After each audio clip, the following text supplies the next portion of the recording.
फ़िलहाल की जो मार्केट कंडीशन है इसको देखते हुए मुझे लगता है कि ऐसा मैं कह सकता हूँ कि इन्वेस्टर्स की जो इम्तिहान की घड़ी है शायद वो शुरू हो रही है, क्योंकि फ्राइडे को जो मार्केट कंडीशन था वहाँ पर भी कुछ इतना अच्छा रिज़ल्ट देखने को नहीं मिला था। निफ्टी नेक्स्ट 50 में वहाँ पर थोड़ा ग्रीन नज़र आ रहा है, नहीं तो उसके बाद रेड रेड नज़र आ रहे हैं सारे इंडेक्सेस में। तो ये कंडीशन थोड़े सिचुएशन कुछ अच्छे नहीं दिख रहे हैं। तो खैर इस पे आज के डेट में मैं ये बात करने वाला हूँ कि आखिर क्या करना चाहिए म्यूचुअल फंड इन्वेस्टर्स को, स्टॉक इन्वेस्टर्स को, दोनों के लिए आज मैं इस वीडियो में बात करने वाला हूँ। तो वीडियो बहुत ही इन्फॉर्मेटिव होने वाली है। एक लाइक कर दीजिए, शेयर कर दीजिए, चैनल को अगर अभी तक सब्सक्राइब नहीं किया है तो चैनल को भी ज़रूर सब्सक्राइब कर लीजिए। देखिए, इससे पहले एक वीडियो में मैंने रेगुलर से डायरेक्ट में कैसे स्विच कर सकते हैं, उस वीडियो में मैंने राखी बिजलानी जी के बारे में बात किया था। तो उनका एक कमेंट आया था, उनका एक कमेंट और भी था, जो उन्होंने HDFC का एक शेयर्स ख़रीदा था 1400 कुछ रुपये के थे। तो उसके बारे में भी वो बता रही थी कि इसमें भी गिरावट हो रही है, जबकि उन्होंने ख़रीदा उसके बाद से ही गिरावट शुरू हो गई और अभी भी मार्केट में गिरावट हो ही रही है। तो स्टॉक में भी जो लंबे समय के लिए इन्वेस्टमेंट करे हैं तो अभी गिरावट हो रही है। तो क्या गिरावट हो रही है तो क्या हमें स्टॉक से बाहर आ जाना चाहिए, क्या उसे सेल कर देना चाहिए? सेम यही कंडीशन अगर म्यूचुअल फंड की अगर मैं बात करूं तो जो लोग निवेश किए हैं, गिरावट शुरू हो गई है, अब उनको अपनी पोर्टफोलियो में रेड रेड शुरू से ही नज़र आ रहे हैं। मतलब कभी कभी वो ऐसा भी अफसोस कर रहे हैं कि भाई हमने शायद मार्केट में हाई लेवल पर मार्केट थी, उस टाइम पे हाई मार्केट में इन्वेस्टमेंट करके शायद मैंने गलती कर दी है। तो क्या करना चाहिए? तो देखिए, सबसे पहले तो मैं ये कहना चाहूँगा, चाहे आप स्टॉक में हैं या फिर म्यूचुअल फंड में हैं, अगर अभी आपने इन्वेस्टमेंट किया है तो मुझे लगता है कि आप 5 साल से ऊपर के लिए ही इन्वेस्टमेंट करे होंगे, कम से कम 5, 6 साल, 7 साल के लिए तो आपने इन्वेस्टमेंट किया ही होगा। तो यहाँ पर बहुत ज़्यादा परेशानी की ज़रूरत नहीं है, क्योंकि ये गिरावट है, ये एक तरह से आप कह लीजिए शॉर्ट टर्म के लिए गिरावट है, लॉन्ग टर्म के लिए नहीं है। इसका सबसे बड़ा, और शॉर्ट टर्म में अगर कोई गिरावट होती है, चाहे वो बड़ी ही गिरावट क्यों ना हो, लेकिन अगर आप उसमें बने रहते हैं तो उसका रिज़ल्ट आपको 2 गुना होकर, मल्टीप्लाई होकर मिलता है। समझ रहे कि नहीं? इसका उदाहरण मैं बहुत ज़्यादा 1991, 92, 93 की बात मैं नहीं करने वाला हूँ, जबकि हाँ मेरे पास वो भी डेटा अवेलेबल है। मैं चाहूँ तो यहाँ पर आपको मैं बता सकता हूँ, पूरा डेट वाइज मैं आपको क्लियर कर सकता हूँ, लेकिन मैं उस टाइम की बात नहीं करूँगा, बहुत ज़्यादा दिन की बात मैं नहीं करूँगा। सिर्फ मैं आपको एक ऐसे टाइम का उदाहरण देता हूं जिसके बारे में हर कोई बहुत ही अच्छे से जानते हैं, और वो है कोविड का जो सिचुएशन हुआ था।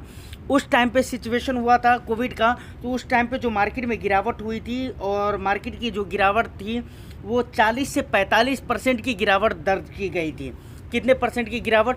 40 से 45% की गिरावट दर्ज की गई थी कोविड के टाइम पे। ऐसा लग रहा था कि सब कुछ तबाह हो रहा है, नज़रों के सामने सब कुछ बर्बाद हो रहा है, देश की इकोनॉमी बुरी तरह से मतलब लिट गई हुई है, बुरी तरह से ख़राब हो गई हुई है।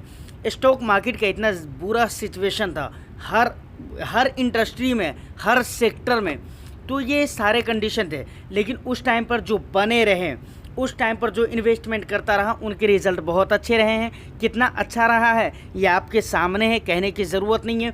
वो इंडेक्स के रिटर्न्स आप पोर्टफोलियो वाइज नहीं देख सकते हैं, मैं मानता हूँ, लेकिन इंडेक्स के रिटर्न्स के साथ तो आप कंपेयर कर ही सकते हैं कि क्या मामला था कोविड के टाइम पर और उसके बाद का क्या मामला रहा। दूसरी बात, अब एक बात आती है कि क्या जल्दीबाजी में हम बेच नहीं सकते हैं, बने रहना चाहिए। लेकिन ऐसे इन्वेस्टर्स जिनके टाइम 4 महीना, 6 महीना, 3 महीना इस तरीके से करीब हैं, मतलब वो अपने टाइम पीरियड को कंप्लीट करने वाले हैं, कुछ समय बाकी है, अगर वो लोग चाहे तो रिडीम कर सकते हैं, लेकिन फिर भी कुछ दिन वेट करना चाहिए। फिर भी अगर गिरावट होती है, मार्केट सिचुएशन अच्छे नहीं आ रहे होते हैं, या इस तरह की मार्केट न्यूज़ में रेगुलर आती रहती है, मार्केट के बारे में रेगुलर न्यूज़ आते रहते हैं कि भाई मार्केट में सुधार नहीं होने वाले हैं, तो कोई दिक्कत नहीं है। कुछ टाइम, बहुत थोड़ा सा टाइम अगर आपके पास है तो आप रिडीम कर सकते हैं, क्योंकि ऐसा ना हो कि जब तक रिडीम आप करें तब तक और भी ज़्यादा मार्केट गिर जाए। लेकिन कम टाइम बाकी हो तो, अगर लंबा समय बाकी है आपके पास, साल 2 साल बाकी है, तो कोई ज़रूरत ऐसी नहीं है। उसके बाद जब भी गिरावट होती है मार्केट में तो यहाँ पर पोर्टफोलियो आपको रेड शो होता है और ये सबसे ज़्यादा घबराहट पैदा करता है इन्वेस्टर्स के मन में। तो एक बात यहाँ पर बहुत ही ध्यान रखने वाली होती है कि अगर आप म्यूचुअल फंड में इन्वेस्टमेंट करते हैं, मैं म्यूचुअल फंड इन्वेस्टर की बात कर रहा हूँ, अगर म्यूचुअल फंड में आप इन्वेस्टमेंट करते हैं तो यहाँ पर आपको उसमें और भी पैसे ऐड करना चाहिए। और दूसरी बात, तो थोड़ा बहुत का आप लमसम भी कर सकते हैं, चाहे तो किसी नए फंड में, या फिर अगर बहुत ज़्यादा गिरावट है तो आप ज़्यादा का भी लमसम कर सकते हैं किसी नए फंड में एज ए न्यू इन्वेस्टमेंट, या नहीं तो आप अपने एग्जिस्टिंग फंड में कुछ पैसे ऐड कर सकते हैं। अब इससे पहले की एक वीडियो में मैंने बताया हुआ था कि जो लोग मार्केट की गिरावट की वजह से बहुत ज़्यादा जब नीचे जाती है मार्केट तो वहाँ पर SIP को पॉज कर देते हैं, रोक देते हैं, कभी कभार स्किप कर देते हैं, मतलब वो नहीं करते, कुछ भी ऐसा करते हैं लेकिन वो स्किप कर देते या रोक देते, कुछ भी करते हैं, मतलब वो SIP नहीं करते हैं। तो मेरे ख्याल से ये सरासर गलत है, ऐसा आपको नहीं करना चाहिए, क्योंकि कंपाउंडिंग जो होती है ना, वो आप रेगुलर जब उसमें वर्क करते हैं, जब रेगुलर आपका इन्वेस्टमेंट एक रेगुलेशन के साथ होता है, तो याद रखिए मैंने शुरू में ही कहा है कि वो आपको मल्टीप्लाई होकर मिलता है और 100% मिलता है। तो रोकने की ज़रूरत नहीं है, बल्कि अगर जब भी मार्केट गिरे ना तो रोकने की जगह थोड़ा बहुत और भी आप उसमें ऐड करने की कोशिश करिए कि जिस लेवल से भी, जिस SIP के बाद भी मार्केट उठी ना, वहीं से आपका प्रॉफिट मतलब शुरू हो जाएगी।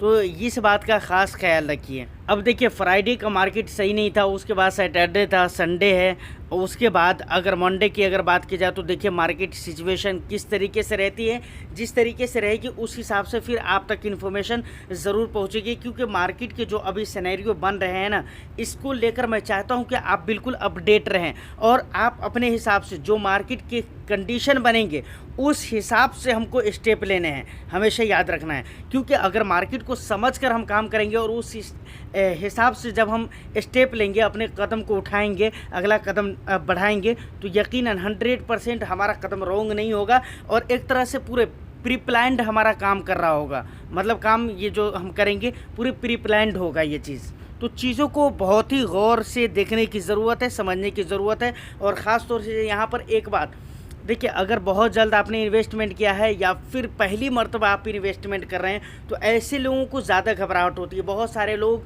कोविड के टाइम पर अपने म्यूचुअल फंड को, अपने स्टॉक को बेच दिए थे। ख़ास तौर से वो लोग थे जो लोग ज़्यादा दिन से मार्केट में नहीं थे या फिर नए इन्वेस्टर्स थे, और बहुत सारे पुराने इन्वेस्टर्स ने भी इस तरीके की गलती करी है। बाद में उनको अफसोस भी हुआ है इस चीज़ का, लेकिन क्या कर सकते हैं अफसोस के अलावा। तो इन तमाम तर बातों को याद रखना बहुत ही ज़रूरी है। फ़िलहाल मुझे उम्मीद है कि वीडियो आपको अच्छी लगी हो, इन्फॉर्मेशन अच्छी लगी हो। अगर अच्छी लगी है तो एक लाइक कर दीजिए, शेयर कर दीजिए, चैनल को ज़रूर सब्सक्राइब कर लीजिए। किसी तरह की कोई भी बात करनी हो तो आप हमें इंस्टाग्राम पे मैसेज ज़रूर कर दीजिए, 100% मैं वहाँ पर आपका रिप्लाई करूँगा। मैं फिर मिलता हूँ किसी नेक्स्ट वीडियो में, जब तक के लिए all the best. Thank you for watching.